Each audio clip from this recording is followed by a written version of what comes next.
from our Toronto studios, this is the Muslim News on Muslim Network TV. Assalamu alaikum, I am Ahmed Ramadan.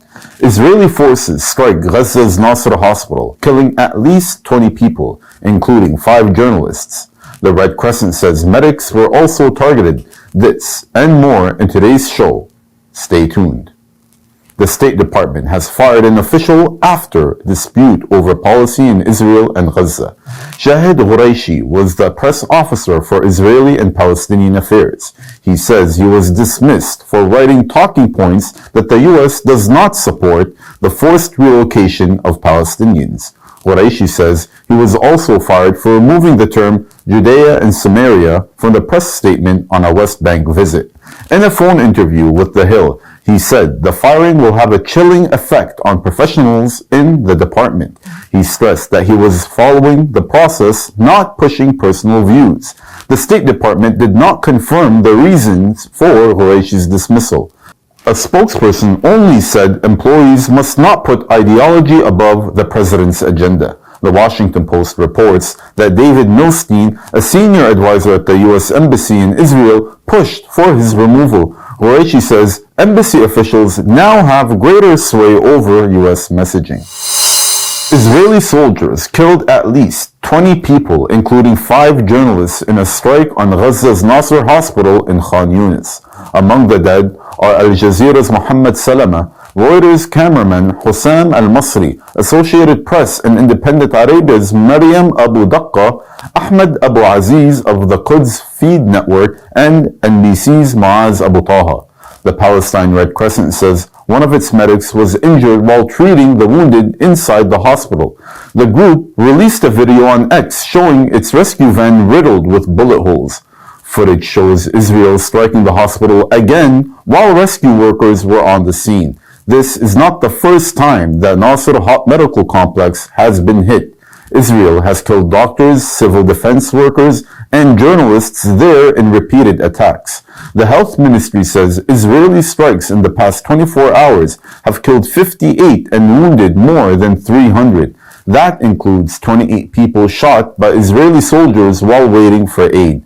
Israel has killed more than 65,000 people, mostly women and children and the elderly in Gaza, since the start of its genocide in the region in October 2023. Make America Great Again, or Maga supporters, are demanding answers from the Trump administration after senior Israeli cybersecurity official escaped prosecution in Nevada. Tom Artyom Alexandrovich was arrested in an undercover child sex sting but released on a $10,000 bail. He quickly fled to Israel. MAGA supporters say his passport should have been seized. The Clark County District Attorney called the release standard. The U.S. State Department denied any involvement, but Nevada's acting U.S. Attorney Sigal Chattah, an Israeli-born Trump appointee, declined to prosecute the case federally, passing it to local authorities. That decision allowed Alexandrovich to post minimal bail and flee back to Israel, even though Chattah later said state officials should have seized his passport and demanded he be returned to face justice. Clark County District Attorney Steve Wolfson fired back, calling her remarks false and questioning her fitness to serve. MAGA supporters have expressed outrage. Podcaster Jack Posobiec, Representative Marjorie Taylor Greene, and Thomas Massey as well, Tucker Carlson, all demanded his extradition. Some have linked the case to long-standing conspiracy theories about Israel's influence in Washington. The uproar comes as MAGA is increasingly divided over U.S. ties with Israel, a debate analysts say has become supercharged by Israel's genocide in Gaza. Demonstrators rallied in Chicago on Saturday demanding the release of jailed Fatah leader Marwan Barghouti, who supporters say symbolizes the Palestinian prisoner movement in Israel. The march was organized by the Anti-War Committee Chicago and the Chicago Coalition for Justice in Palestine.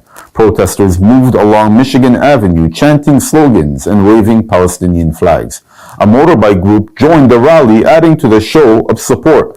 Barghouti has been imprisoned since 2002. He is serving 5 life sentences plus 40 years over his alleged role in the Second Intifada. Palestinian groups and rights advocates say the charges were politically motivated, aimed at silencing a popular leader who symbolizes the prisoner movement. Rights groups report worsening jail conditions under Israel's extremist National Security Minister Itamar Ben-Gvir. They cite reduced food rations, tighter restrictions, and mistreatment of inmates. Since October 2023, Israeli soldiers and settlers have killed more than 1,000 Palestinians in the West Bank, according to the Palestinian Health Ministry. Last July, the International Court of Justice declared Israel's occupation illegal. 8 more Palestinians, including a child, died of malnutrition in Gaza in the past 24 hours. Health officials blame Israel's ongoing blockade for choking off food and medical supplies. Munir al-Bursh, Director General of Gaza's Health Ministry, said on X the new deaths raised the toll since October 2023 to 289. That number includes 115 children. Humanitarian groups have repeatedly warned of famine, now confirmed by the UN. Gaza's hospitals and aid agencies say they are overwhelmed, with thousands more at risk if food, medicine, and relief access are not restored immediately.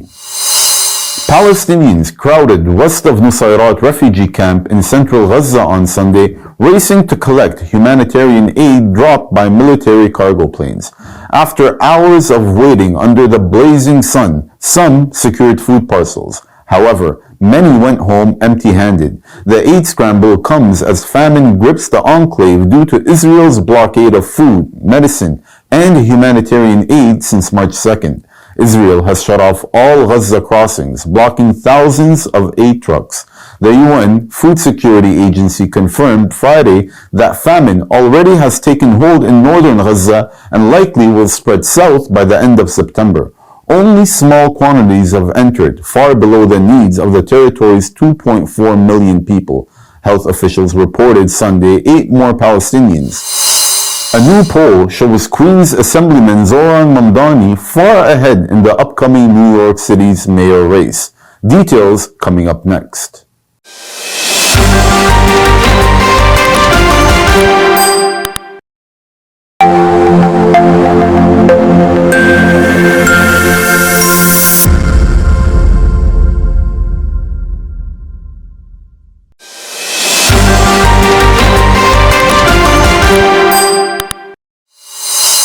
Welcome back. A rally was held in Washington outside the Indian embassy calling for the release of Kashmiri political prisoners.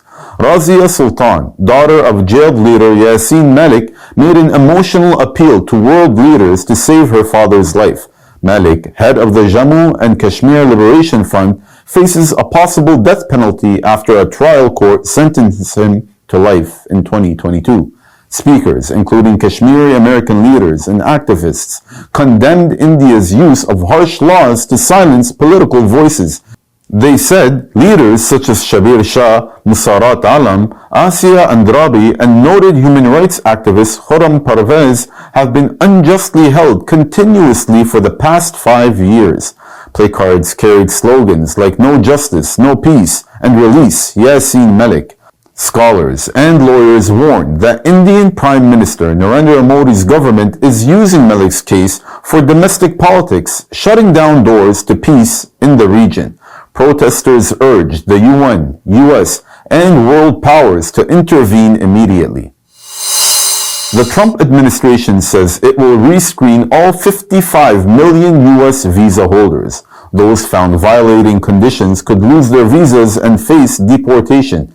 Media reports said the checks will target people who overstay, pose a threat to public safety, or are linked to a terrorist group. Experts say key terms are undefined and could be used to silence free speech. Under the U.S. Constitution, even visa holders are protected by First Amendment rights. Uncertainty surrounds how people will be notified or how long they will have to leave.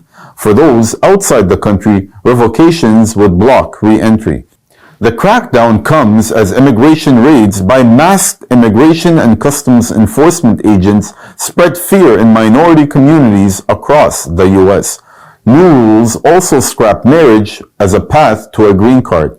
Officials say they will rely on advanced AI tools to screen millions, but civil liberties groups warn of errors and abuse. A new poll shows Queens Assemblyman Zoran Mamdani far ahead in the upcoming New York City mayor's race. The survey of more than 1,300 likely voters gives Mamdani 42%. Former Governor Andrew Cuomo is at 23%. Republican Curtis Sliwa follows with 16%. Incumbent Mayor Eric Adams trails with just 9%. The poll tested different scenarios. In each case, Mamdani kept his lead. Even in a head-to-head with Cuomo, he stayed ahead by 11 points. A large block of voters, 27%, said they were undecided in that matchup. Adams has the highest unfavorable ratings. Cuomo warned crowded candidates could split the anti-Mamdani vote. The general election is set for November 4. Mamdani is the clear front-runner. President Donald Trump launched a late-night tirade against ABC and NBC. He called the networks crooked and an actual threat to democracy. Posting on Truth Social, Trump said both outlets give him 97% negative coverage.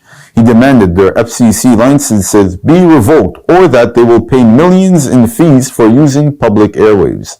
The Federal Communications Commission grants licenses to TV and radio broadcasters to use public airwaves. Trump also mocked ABC host Jonathan Karl, ridiculing his hair. He tied his anger to a Sunday interview with former ally Chris Christie, who criticized Trump's handling of classified documents and his pursuit of political enemies. Trump hit back, calling Christie sloppy and hinting at reopening the Bridgegate scandal. His outburst follows recent moves against public broadcasters. Trump has already cut funding for PBS and NPR. He has also secured multi-million-dollar settlements from CBS and ABC in legal battles over past reporting. NBC and ABC have yet to respond. Protesters marched through Washington, D.C. on Saturday. The rally was organized by the Free Washington Movement. Demonstrators walked from the wharf to Navy Yard. They demanded the withdrawal of National Guard troops and federal immigration agents from the nation's capital. The protest came after a federal order put Washington's police under national control. That order also increased the presence of federal law enforcement agencies. Organizers called it an attack on local democracy. Protesters chanted for self-rule and the right to control their own police force. The Free Washington Movement says residents should have the same freedoms as other Americans. People of all ages marched, carrying banners reading "Hands off Washington" and "End federal control." The rally ended peacefully near Navy Yard. Federal officials have not yet commented on the protest. The United Nations has renewed calls to abolish modern slavery as the world marked the International Day for the Remembrance of the Slave Trade on August 23rd. UNESCO Chief Audrey Azoulay urged an end to all forms of exploitation and said the dignity of every individual must be upheld. UN Deputy Secretary General Amina Mohammed added, the fight is not over as forced labor and trafficking persist worldwide. The commemoration honoring the 1791 Haitian uprising that led to the end of the transatlantic slave trade comes as Washington faces controversy over how its institutions present history. President Donald Trump has criticized the Smithsonian Museum for focusing too heavily on slavery and racial injustice. His administration has launched a review to ensure exhibits highlight American exceptionalism and avoid what it calls woke ideology. The Smithsonian has yet to respond, but UNESCO stressed that historical truth remains vital in preventing past injustices from repeating. A virus from the black-eyed pea plant may soon become a low-cost weapon against cancer. Scientists at the University of California, San Diego say the Copine mosaic virus, or CPMV, can reawaken the body's immune system to fight tumors. In lab and animal tests, injections of CPMV into tumors drew neutrophils and macrophages and killer cells to attack cancer. It also trained B cells and T cells to build long-lasting memory, helping the body hunt down cancer elsewhere. Unlike other plant viruses, CPMV triggers powerful interferons, proteins already known for anti-cancer effects. Researchers compared it with a similar virus, but only CPMV produced a strong immune response. Instead of expensive labs, CPMV can be grown in plants with sunlight, soil, and water. The team is now preparing for clinical trials, raising hopes for an affordable and effective new cancer treatment. That's all from our Toronto studios. Thank you for watching Muslim News. We are a community channel dedicated to bringing you stories you can trust. Please like, share, and subscribe to our content. You can also comment to let us know what you think of our coverage. You can donate now by visiting muslimnetwork.tv/donate. For more content, keep watching Muslim Network TV. Salam.